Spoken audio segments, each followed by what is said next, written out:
Yesu nashimwe bene data, tubahaye ikaze kuri wa mwanya wa mbere w'inkoko ibika, n'umwanya tugiraho gusenga. Tuba turi hano turi gusenga kuri channel yacu ariyo Joshua TV Rwanda. Imana y'amahoro ikomeze kubagirira neza, ubwiza bw'Imana kubenza uganze mu izina rya Yesu Kristo. Uyu mwanya Imana yongeye kutwemerera ko twongera kugira uyu mwanya mwiza, n'umwanya muri kumwe nanjye Pastor Joshua Gasigwa. Imana ibagirire neza rero, duhaye ikaze mwebwe mwamaze gukora subscribe. Imana ibahe umugisha, namwe mugenda mutwandikira comment, mukasharinga ubutumwa kugira ngo bugere no ku bandi benshi. Ikindi kandi namwe mutwereka yuko mudukunda, natwe turabakunda. Imana y'amahoro ibahe umugisha mu izina rya Yesu Kristo. Niba utarakora subscribe, niwo mwanya wo kuyikora kugira ngo ibiganiro byacu bijye kugereraho igihe cyose turi gukora ibiganiro tukaba tubishize kuri iyi channel yacu, nawe ujye ubibona kandi ube mu bambere bo kubyumva. Imana ibahe umugisha, kandi tunabibutsa ko ari inkunga ikomeye tuba tubasabye kudutera niba ari umugisha kuri mwe. Imana rero bagirire neza. Reka dusome ijambo ry'Imana yo gusengeramo uyu mwanya. Ni ijambo riri mu gitabo cy'Itangiriro ibice 32 umurongo wa 23 na 24. Itangiriro ibice 32 umurongo wa 23 n'umurongo wa 24. Ijambo ry'Imana rivuga ngo, umutwe wahora avuga ngo Yakobo akirana na marayika w'Imana. Abyuka muri iryo joro, ajyana n'abagore be bombi n'inshoreke ze zombi n'abana be uko ari 11, yambuka icyo cyambu cya Yaboki. Arabajyana, abambutsa uwo mugezi, yambutsa n'ibyo yari afite byose. Imana y'amahoro ihabwe icyubahiro, kandi Imana ikomeze iganze. Nshuti yanjye wo nkurikiye, Imana yavuganye nanjye, yambwiye ngo mbwiye buri muntu wese unkurikiye ngo irashaka ko hari ibyo yambutsa.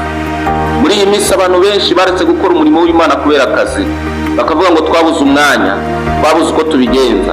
Imana irashaka ko hari ibyo wambutsa. Uramubwira ngo mbese ko wabuze kutakiboneka, ngo n'ubundi ngo abana ngo baba bari ku mashuri n'ibiki. Imana irashaka ko hari ibyo wambutsa kugira ngo isohoze amasezerano yavuganye nawe. Yesu nashimwe cyane. Ubwira umuntu ngo none se kutakiririmba, ngo none se ngo umuntu yabahate, ibintu byabaye ubuzima, ibintu byose byabaye ubuzima. Nyamara ijambo ry'Imana riravuga iki? Ravuga ngo umurinzi atari Uwiteka atari we urinze umudugudu, ngo abawurinda baba bakora iki? Baba baruhira ubusa. Imana yo mu ijuru idufashe tugira ibyo twambutsa, bya bindi twari twishingikirijeho tubitesha agaciro kugira ngo tubone umugisha w'Imana. Ijambo ry'Imana rivuze iki rero? Ijambo ry'Imana ritubwiye umugabo witwa Yakobo. Uyu Yakobo turamuzi ko ari mwene Isaka, yavukanye na Esawu. Bibiliya ivuga ngo igihe kigeze kubaho ngo Esawu n'umugore we Rebeka ngo babingumba ntibabona urubyaro, bitangira kuba nk'akarande, kuko na mbere yaho Isabura hamwe na nyina Sara babonye Isaka bashaje. Ngo uyu mwuka ushaka kwataka na Isaka, ngo akimara kuzana umugore we Rebeka ngo urubyaro rurabura. Urubyaro rumaze kubura, ngo igihe kigeze barabisengera, barakomeza barabisengera, Imana irabibuka. Imana ibibutse iza kubaha abana b'impanga. Yesu nashimwe. Ngo ibahaye abana b'impanga rero turabizi ngo mu gihe aba bana bari kuvuka, ngo Esawu arasohoka. Agisohoka murumuna we amufata agatsinsino. Iyo ugiye muri komantere za Bibiliya baravuga ngo bose basohokera rimwe, bose barasohoka. Ngo muri icyo gihe rero bamaze kuvuka, abana babaho ngaho, barakura, abana batangira kwiga ibintu bitandukanye, abana batangira gukora utuntu dutandukanye. Ngo uyu mukuru ari we cyangwa se uyu gakuru Esawu ngo akagira amahane, ngo akabirwanya cyane. Ngo noneho akunda guhiga, ajya mu ishyamba akajya guhiga, bakazanira iwabo umuhigo, akazanira se umuhigo, ngo hanyuma bakarya. Uyu mubyeyi Isaka agakunda Esawu cyane ko yamuzaniraga umuhigo. Kandi nawe ni kuri kubyumva, umwana wawe ukuzaniye ikintu, umwana ukuzaniye umuhigo, umwana wagiye kugerageza ibyo akoresheje uturimo tw'amaboko akazana mu rugo, uyu mwana nawe uramukunda. Ngo hanyuma Isaka akunda uyu mwana Esawu. Ngo hanyuma nanone ngo Yakobo agakundwa na mama we. Impamvu Yakobo mama we yamukundaga cyane, Yakobo akenshi yabaga ari kumwe na mama we. Mama akamubwira ati mwana wanjye genda ujye gutashya udukwe. Ngo Yakobo akagenda yiruka. Nyina akabwira Yakobo, amubwira ati Yakobo mwana wanjye genda ujye kunzanira utuzi. Mu gihe Esawu we yagiye mu ishyamba, Yakobo akaba arasimbutse agiye kuvoma. Ngo Rebeka ngo akunda umuhungu witwa Yakobo, ngo aramukunda cyane. Yesu nashimwe cyane. Igihe kigeze rero ngo Isaka hari itangazo yatanze, ngo hamagara Esawu. Aramubwira ati Esawu ndagushaka mwana wanjye. Ngo Esawu aragenda, aravuga ati mwana wanjye Esawu, dore ndi kugera mu zabukuru, kandi muri izi zabukuru ndimo ntabwo nkibasha kureba, none ndashaka ko ujya mu ishyamba ugahiga umuhigo, ukaza ukantekera akanyama keza, ukankorera isosi nawe uzi nkunda, narangiza kurya no guhaga nkabona kuguhesha umugisha. Ngo aya makuru Esawu yakiriye, ngo yakira mama wari kumwumva, Rebeka yari ahari. Ngo Esawu aragenda afata ibikoresho yahigishaga, arangije ahita agiye ishyamba agiye gushaka umuhigo wa se kugira ngo azawumutunganiriza umutekere, narangiza sabone kumuhesha umugisha. Ngo ariko Rebeka ngo abaragiye ajya kuri Yakobo, aramubwira ngo Yakobo mwana wanjye, ubu tuvugana hari itangazo papa wawe amaze gutangaza, hari itangazo Isaka abwiye Esawu. Aramubwiye ngo najye mu ishyamba ngo ahige umuhigo, ngo namara kuwuhiga ngo narangiza aze ngo amutekere akanyama, ngo ako akunda ngo narangiza amuhishe umugisha. None ngewe mama wawe ntabwo nshaka ko ya Esawu agutwara umugisha, ahubwo wowe dore guhiga ntiwabishobora, no guteka ntabwo wabishobora, nishizeho inshingano zo kubigufashamo. Genda hariya mu mukumbi ufatemo umwana w'intama, uzuwubage uwukinje, nindangiza ndagufasha kuwuteka, niturangiza turakoresha uburyo bwose bushoboka. Uriya mugisha ntaba ari Esawu utwara, ahubwo aba ari wowe utwara. Ngo Yakobo aragenda yumvira inama ya mama we, ngo abikora nk'uko mama we yabimubwiye. Ngo aragenda yica umwana w'intama, ngo amaze kwica umwana w'intama, ijambo ry'Imana rivuga iki? Yavuga ngo nuko Esawu, ngo Yakobo ngo aragenda arawubaga, amaze kuwubaga arawuteka, ngo amare kuwuteka, ngo arangije bafata ya sosi, mama we afata isosi kuko ari wari wabimutekeye yabimukoreye byose. Yakobo ntiyagombaga kubishobora. Esawu ari mu ishyamba aracyari guhiga umuhigo, Yakobo ibintu bigeze kure, mama wari kubimufashamo, mama wari kumutunganiriza ibyo atashobora. Haleluya! Igihe kigeze rero ngo maze mama afata ya sosi na za nyama, arangije aragenda abihereza Yakobo. Aramubwira ngo Yakobo we, iki nicyo gihe cyo kujya kwa so kugira ngo aguheshe umugisha. Arangije nyina aramubwira ngo bamubwire, dore abana banjye ko nababyaye ndabazi.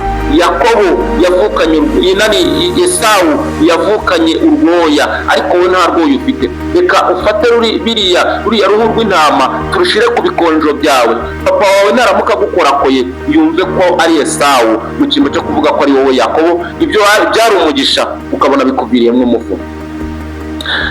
Bibiliya iravuga ngo nuko Yakobo abikora nk'uko mama we yagize ute yabimubwiye. Yesu nashimwe cyane. Ngo arabikora, ngo agerageza gukora buri kimwe cyose, ngo agerageza kubikora nk'uko mama ari kugenda amwungura ibitekerezo. Ngo abaragiye afata ya sosi na za nyama, ngo abijyanira se Isaka. Aramubwira ngo papa, ni nge Esawu, ndakwinginze ngo umugisha. Ngo arangije aragenda afata ibyo kurya abiha ise Isaka. Ngo ise Isaka aravuga ngo reka ndye. Ngo amaze kurya, Bibiliya iravuga ngo aravuze ngo mwana wanjye igira hino muheshe umugisha, kuko wantekeye neza kandi bino biryo byari biryoshye. Bibiliya ivuga iki? Yavuga ngo Yakobo ngo yegera se Isaka ngo atangira gukora kuri Yakobo. Ngo ariko abwira Yakobo ijambo rikomeye, aramubwira ngo nubwo uri kumpata uri kuvuga ngo uri Esawu, ijwi ni Yakobo, ariko impumuro ngumva ni Esawu. Dufite abantu bafite impumuro ni Yakobo, impumuro ni Esawu, ariko ijwi ni Yakobo. Ngo Yakobo abwira se, aramubwira ngo mva nkubwire, mbabarira papa, mbabarira ndakwinginze, uyu mwanya ni ngewe Esawu, ntabwo ndi Yakobo. Ngo ise ya Isaka arangije asabira uyu mwana umugisha, amuhesha umugisha. Haleluya! Ngo amaze kumuhesha umugisha, Esawu nawe abaraje. Ngo ahageze asanga Yakobo yamaze kumuriganya umugisha. Ngo abaragiye n'imbere ya se, amubwira ngo papa, nanjye nagerageje guteka, dore nkuzaniye ibiryo ngaho rya. Ise ngo aramubwira ngo mwana wanjye we, mbabarira, umugisha wawe murumuna wawe yawugutwaye. Yakobo ni Yakobo koko. Bibiliya ivuga iki? Iravuga ngo Esawu arababara, aramubwira ngo data, mbabarira mvugeho ijambo nibura rimwe, ugira ijambo mvugaho. Ngo Isaka abwira Esawu, aramubwira ngo mwana wanjye, nta rindi jambo mfite, nta rindi jambo nakuvugaho usibye kukubwira ko uzaba umugaragu wa murumuna wawe. Ngo urwango rwa Esawu ruhita ruzamuka, atangira kwanga murumuna we Yakobo. Ngo murumuna we aragenda arahunga, aravuga ngo Esawu ndamuzi ni umunyamahane, yazamfatira azanyica. Ngo Yakobo aragenda ajya kwa nyirarume, ajya kuba kwa Labani. Aragenda ageze kwa Labani, wa mugisha se yamwatiyeho, Labani atangira kuba umukire. Aba umukire, atangira kugira amashyo, atangira kugira imikumbi, ngo kugeza ubwo Yakobo amubwiye ngo marume nanjye ndashaka kugira ibyanjye. Ngo bagirana amasezerano bitari ngombwa ko twinjiramo byinshi turabizi, ngo zimwe zivutse bitewe n'amasezerano bagiranye ngo zikabiza nyirarume, ngo n'izindi zivutse zikabiza Yakobo. Ngo ariko umubare w'iza Yakobo ukaba mwinshi kuruta uwo kwa nyirarume. Ngo Yakobo nawe aragenda aratunga. Wibuke nyiri gutunga ibyo aho kuye nawe niwe uhazi. Ngo kugeza ubwo yumvise ko ashatse gushaka, Imana iramubwira ngo nta handi uzabona umugore, ni muri ririya rugo rwo kwa nyokorome. Ngo aragenda akorera umugore, ngo igihe kigeze cyo kumumuha bamuhuta ariwe bamuha Leya, kandi yari yarashakaga Rasheli. Nyirarume aramubwira ngo niba ushaka Rasheli nanone ongera ukore indi myaka 7, kuko uwa mbere yari yamukoreye imyaka 7, bose hamwe akora imyaka 14, bamwongeza bamuha Rasheli, ndetse ngo ashaka n'izindi shoreke 2, bose hamwe bakaba 4, ngo abyara 11. Umvise y'uyu muntu w'umuriganya, nta kintu abuze, afite abagore 4, afite n'icyo kubaha, afite n'abana 11, ariko mwibutse we n'ibanga rye niwuzi aho umugisha yawukuye. Ngo igihe kigeze rero ngo akumbura iwabo, aravuga ngo nubwo mfite ibi bintu, nubwo mfite aya mashyo, nubwo mfite aba bagore, nubwo mfite amafaranga, ariko ahantu nabikuye ni kwa mukuru wanjye. Ntabwo ibi byagombaga kuba ari ibyanjye, byari bikwiye kuba ari ibya mukuru wanjye. Ngo arangije yigira inama yo kongera gusubira iwabo. Ngo atuma intumwa, ngo arazibwira ngo nimugende mumbarize Esawu, mumubwire ngo mbese ni Yakobo naza ntuzamwica. Ngo intumwa ziragenda zigeze kwa Esawu, ngo zimubwira uko Yakobo yazitumye. Ngo Esawu arazibwira ngo naramukumbuye ahubwo ndamubura, nimugende mumubwira se. Ngo atumiza 2, nazo Esawu azibwira nk'iza mbere. Ngo kugeza ubwo Yakobo afashe icyemezo, aravuga ngo ngiye iwacu. Bibiliya iravuga rero ngo aragenda agera ahantu ku mugezi bita Yaboki. Ngo ageze ku kagezi ka Yaboki, ngo mbere yuko akagera ngo abanza guhura n'abagabo 2 bamenya yuko ari abamarayika b'Uwiteka Imana. Ngo arangije ngo aragenda yambutsa bya bintu byose yari afite, yambutsa za nka, yambutsa za ntama n'ibindi byose by'agaciro n'amafaranga n'abadamu biwe n'abana be bose. Ngo arabambutsa. Ngo amaze kubambutsa ngo wasigara hakuno. Ni iki gitumye asigara hakuno? Nuko azi ko uko yavuye iwabo ntabwo ariko ashaka gusubirayo. Yavuye yari Yakobo, ariko arashaka gusubirayo, hari andi mateka Imana yakoze ku buzima bwe. Yesu nashimwe cyane. Ngo muri ako kanya ngo ababonye umugabo, ngo ahita amenya ko ari marayika w'Imana. Ngo arangije aramukiranya, aramubwira ngo umugisha. Marayika w'Imana arabyanga. Ngo bararwana ijoro ryose. Ijambo ry'Imana rivuga iki? Muri icyo gihe bari kurwana ijoro ryose, ngo bigeze mu rukerera, ngo marayika w'Imana baza Yakobo, aramubwira ngo ubundi urinde? Aramubwira ngo nitwa Yakobo. Aramubwira ngo uhereye nonaha. Aramubaza ngo ushaka iki? Yakobo aramubwira ngo nshaka umugisha, kuko byari byitwa ko ari umugisha. Abantu babonaga afite abagore 4 bakabona narahiriwe, abantu babonaga narabyaye abana 11 bakabona narahiriwe, abantu babonaga afite intama n'inka bakabona nagezeyo. Ariko biriya ntabwo byari by'ukuri, nabivanye mu buriganya, nabivanye mu bujura. Ngo marayika w'Imana abwira Yakobo, aramubwira ngo uhereye nonaha ntabwo uzongera kwitwa Yakobo, ahubwo witswe Isirayeli. Haleluya.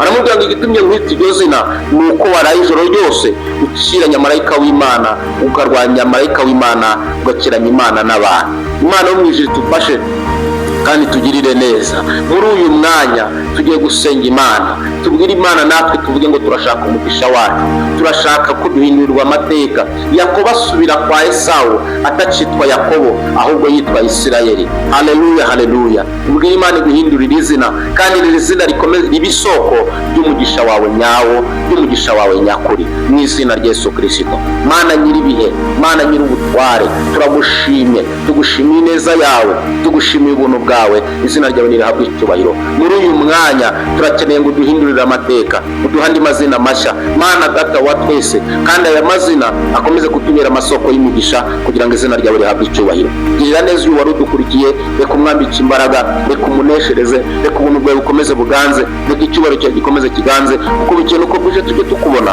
Urakoze ko ari ubanye natwe, kandi urakoze ko duhaye umugisha wacu. Urakoze ko n'abatubonye bose, abari batuzi kera, bongeye kutubona mu bundi buryo bushya, mu wundi mwanya mushya nk'uko uduhaye. Ngakomeza turengere kandi turwanirire. Urakoze ko wumvise gusenga no gutaka kwacu. Byose twizeye ko ubikoze kandi bikore kubibesha mu izina rya Yesu, amen. Imana y'amahoro ibahe umugisha, imbaraga n'amavuta, ubwiza bw'Imana bukomeze buganze. Shalom, shalom.